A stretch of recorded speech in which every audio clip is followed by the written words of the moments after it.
হাওড়ার আমতা থেকে জাল ওষুধ ধরা হয়েছিল। কতটা? 17 লক্ষ টাকার জাল ওষুধ। কারা করেছে? না, মান্না এজেন্সি। মালিককে গ্রেপ্তারও করা হয়েছে। ভয় করছে না শুনে? প্রেশারের ওষুধ, এই জাল প্রেশারের ওষুধ আপনি খাননি তো? কোথায় কোথায় গিয়েছে এই ওষুধ? আমার সঙ্গে অভিজিৎ রয়েছে। অভিজিতের কাছ থেকে একটু শুরু আর শেষটা জানবো। প্রথমে জানতে চাইবো এই জাল ওষুধ এসেছে কোথা থেকে? ভিন রাজ্য থেকে, নিঃসন্দেহে। কোন রাজ্য থেকে? তারপর এখান থেকে বেরিয়ে কোথায় কোথায় গিয়েছে এই জাল ওষুধ?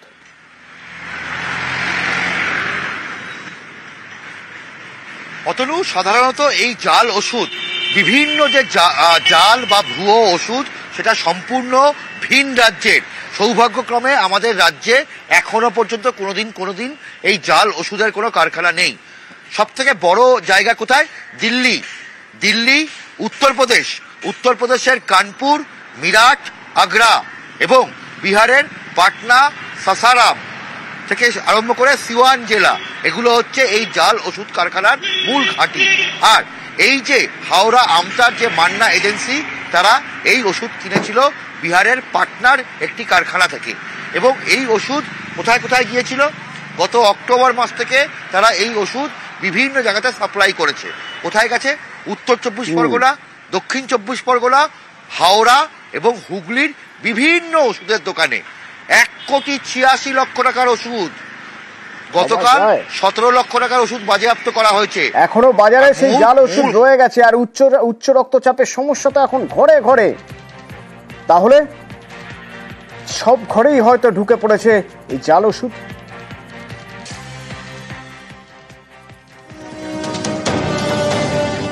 উচ্চ রক্তচাপের সমস্যা এখন ঘরে ঘরে। হুর রিপোর্ট অনুযায়ী বিশ্বে প্রতি 3 জনের মধ্যে একজন প্রাপ্তবয়স্ক উচ্চ রক্তচাপের সমস্যায় ভুগছেন। এই প্রেসারের ওষুধ ঠিকমতো না খেলে প্রাণহানিও ঘটতে পারে। এহেন গুরুত্বপূর্ণ ওষুধের জাল কারবারের পর্দাফাঁস হাওড়ার আমতায়। ওষুধ লেখার পর যেটা ওষুধের দোকান থেকে একটা পেশেন্ট কিনছে, সে সঠিক ওষুধ কিনছে কিনা, সে সঠিক কোম্পানির ওষুধ কিনছে কিনা এবং তাতে সঠিক তার কাজ হচ্ছে কিনা, এটা আমাদের জানার কোনো উপায় নেই। বেশিরভাগ ক্ষেত্রে পেশেন্ট খারাপ হয়ে যায়, আমরা হয়তো তাকে আবার চিকিৎসা করে ভালো করার চেষ্টা করি, কিন্তু সেখানে যদি ওষুধে ভেজাল থাকে তাহলে আমরা একদমই পঙ্গু হয়ে যাই। কারণ আমাদের ওষুধের বাইরে যাওয়ার কোনো উপায় নেই এবং ওষুধ টেস্ট করারও কোনো উপায় নেই। হাওড়ার আমতার সিনেমাতলা, এখানে রয়েছে ওষুধ সরবরাহকারী সংস্থা মান্না এজেন্সির গোডাউন। বৃহস্পতিবার রাতে এখানে হানা দেয় ড্রাগ কন্ট্রোল বিভাগ। তাতে ওষুধের জাল কারবারের পর্দাফাঁস। বাজেয়াপ্ত 17 লক্ষ টাকার জাল প্রেসারের ওষুধ। অভিযোগ, নামী কোম্পানির ওষুধের কিউআর কোড জাল করে চলত বেআইনি কারবার। সম্প্রতি জাল ওষুধের বিষয়টি নজর আসে সংশ্লিষ্ট ওষুধ কোম্পানির। তাদের প্রতিনিধি কোম্পানির মূল কিউআর কোডের সঙ্গে জাল ওষুধের কিউআর কোডের তফাৎ দেখতে পান। এরপরেই প্রশাসনের দ্বারস্থ হয় সংস্থাটি। অভিযোগ জানানো হয় ড্রাগ কন্ট্রোল বিভাগে। তদন্তে নেমে আমতার ওষুধ সরবরাহকারী সংস্থা মান্না এজেন্সির হদিশ পায় তারা। এরপরেই বৃহস্পতিবার রাজ্য ড্রাগ কন্ট্রোল বিভাগের আধিকারিকরা মান্না এজেন্সিতে হানা দেন। অভিযানে বাজেয়াপ্ত হয় লক্ষ লক্ষ টাকা জাল প্রেসারের ওষুধ। আমি বিলে কিনেছি, বিল দেখিয়ে দিয়েছি, অনলাইন ট্রানজাকশনের মাল না কিউআর কোড আমি ওইসব করতে পারি না কখনো, কারণ আমি কিউআর কোড দেখে নিয়েছি। আমি তো আর স্পেশালিস্ট নয়, অ্যানালাইজার নয়, আমি কি করে বুঝি? তদন্তকারীরা জানতে পেরেছেন বিহার থেকে প্রেসারের এই জাল ওষুধ আনা হতো, তারপর তা বিভিন্ন জায়গায় সরবরাহ করা হতো বলে অভিযোগ। নকল ওষুধের এই কারবারেরই পর্দাফাঁস আমতায়। আমরা তো বুঝতেই পারছি না, আমরা ওষুধ খাচ্ছি না বিষ খাচ্ছি, কোনটা আসল কোনটা নকল আমাদের মতো সাধারণ মানুষ কি বুঝতে পারে দাদা? সত্যিকারে যদি এরকম কোনো ঘটনা ঘটে থাকে এটা আমাদের পক্ষে খুবই বিপজ্জনক। দেখুন, আমরাও তো ব্লাড প্রেসারের ওষুধ খাই, কিন্তু আজকে তো হচ্ছে কি, আজকে মনে অত ভয় ঢুকে গেছে কি আমরা কিভাবে ব্লাড প্রেসার ওষুধ খাবো। আমরা ওষুধ কিনতে যাই, পয়সা দিয়ে ওষুধ নিয়ে আসে, সেই ওষুধ নিয়ে যেতে এবার রোগ ভালো হবে, এদের জন্য ইমিডিয়েট কোনো ব্যবস্থা নেওয়া হচ্ছে সরকারের। দীর্ঘদিন ধরে যদি ওই জাল ওষুধ খায় তাহলে তার সেই ওষুধ তো প্রেশার কমাবে না, বরঞ্চ প্রেশার বেড়ে যাবে। ব্লাড প্রেশার বেড়ে গেলে তার cerebral stroke, heart stroke, brain stroke, kidney damage সবই হতে পারে। নিউজ 18 বাংলা। প্রমোটার রাজ নৈহাটিতে এতই দাপট তাদের, দোকান ভেঙে দিচ্ছে, কারণ ওই জমি তাদের চাই।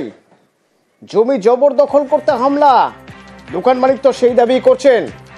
অরুণ রয়েছে আমার সঙ্গে ফোনে। অরুণ, অরুণের সঙ্গে পরবর্তীতে যোগাযোগ করব। রাতে ঋষি অরবিন্দ রোডে দোকান ভাঙা হয়েছে, একটি খেলার সরঞ্জামের দোকান ছিল, আর এই দোকানে হামলার ঘটনায় বিজেপি সরব আর বিধায়ক দোষীদের শাস্তির আশ্বাস দিচ্ছেন। আমি 45 বছর ভাড়া থাকি, আমার ভাড়া নিচ্ছি, আমার কাছে ভাড়া কেন নেবে না আমি জিজ্ঞেস করাতে বললো আমরা প্রমোটারের কাছে দিচ্ছি। এবার প্রমোটার এসে উৎপাত করে, মানে দোকান ছেড়ে দাও। রাত 1:30 থেকে 2টোর মধ্যে এসে আমার ছাদ শাবল গাঁইতি দিয়ে ভাঙতে শুরু করে। থানায় জানাই, এসে নৈহাটিতে পুরো অরবিন্দ রোডের যারা ব্যবসা করত 2000-5000 টাকা রোজগার করত, তুলে গিয়ে কোথায় নিয়ে গেল যেখানে কোনো মানুষ যায় না। টাকার জন্য আজকে রাত্রিবেলা কারো বাড়ি ভাঙচুর করা কারো অধিকার আছে? রাত্রিবেলা পুলিশ ওখানে মুখ দর্শক হিসাবে দাঁড়িয়ে আছে। পার্থভূমি আমি থানার আইসির সাথে কথা বলি যে এই ধরনের কাজ যারা করছে, এই কাজের সাথে যারা যুক্ত, কোনো মতে তাদের রেয়াত করা যাবে না। দেখে এসছি সম্পূর্ণ অভিযোগটি সত্য, একদম পুরো ছাদটাকে ভেঙে দেওয়া হয়েছে গভীর রাতে। আমি আমার দলীয় নেতৃত্বের সাথেও কথা বলেছি, সে প্রমোটার যত বড়ই ক্ষমতাশালী হোক, কোন প্রমোটার আমি জানি না, আমি এই সমস্তকে কোনোদিন আমরা প্রশ্রয় দিইনি, আমরা এদেরকে প্রশ্রয় দেব না। দত্তপুকুরে তৃণমূলের কৃষক সংগঠনের বৈঠক, আর সেই বৈঠকে তারস্বরে বাজছে মাইক।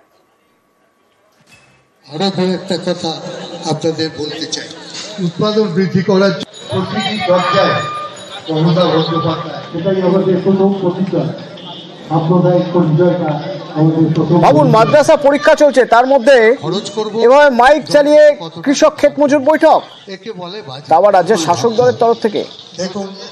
তৃণমূলের কৃষক ক্ষেত মজুর বৈঠকে মাইক চালিয়ে এই বৈঠক হচ্ছে, কখন না যখন মাদ্রাসা পরীক্ষা চলছে। জিয়াউল রয়েছে আমার সঙ্গে। জিয়াউল, কিভাবে সম্ভব?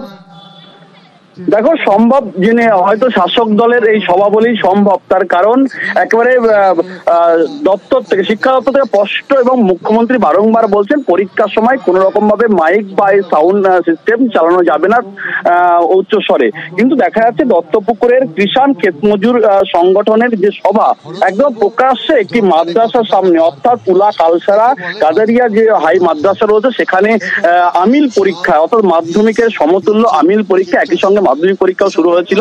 অর্থাৎ আমিল পরীক্ষার হাতে যে সাবজেক্ট রয়েছে সেই সাবজেক্টে সেখানে পরীক্ষা চলছিল, কিন্তু সেখানেই তারস্বরে চলছিল এই মাইক। ফলে আমরা এ নিয়েও প্রশ্ন করেছিলাম কেন চলছে, কিন্তু এই নিয়ে পূর্ণেন্দু বসু, অর্থাৎ পশ্চিমবঙ্গ কৃষি সরকার, অর্থাৎ কৃষি পশ্চিমবঙ্গ সরকারের পূর্ণেন্দু বসু, তিনি স্পষ্ট বললেন যে তার কাছে কোনো কেউ অভিযোগ করেনি যে তাদের অসুবিধা হচ্ছে, এবং যারা এই সংগঠন চালাচ্ছে তাদেরও স্পষ্ট দাবি, যারা এই সভা করছেন তাদেরও স্পষ্ট দাবি যে তাদের কাছে কোনো অভিযোগ আসেনি, তারাও পড়াশোনা করেছেন, ফলে একটু আধটু এটা তো হবে, এবং তারা কোনো অভিযোগ এখনো পর্যন্ত আমাদের কাছে করেনি।